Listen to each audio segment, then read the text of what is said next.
Water important అమ్మ. ఈ చికిల్ కాలు ఎనీమియా రాకుండా ఉండటానికి మెయిన్ వాటర్ అని చెప్తున్నాను.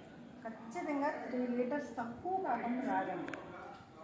వాటర్ ఎంత తీసుకుంటే అంత మంచిది.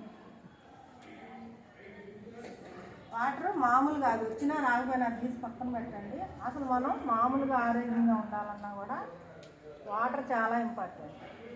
మరగడప నీళ్ళు తాగినా కూడా మంచిది కదా. నిద్ర లేవగానే వాటర్ తాగామనుకో మనకి మలబద్ధకం ఉండదు. తెలుసా మీకు అది? పొద్దున్నే 1 లీటర్ కనుక మీరు తాగటం అలవాటు చేసుకుంటే మలబద్ధకమైన సమస్య ఉండదు. ఆ సమస్య ఉంటే గ్యాస్ వస్తుంది. మలబద్ధక సమస్య ఉన్న వాళ్ళకే వచ్చింది గ్యాస్ సమస్య.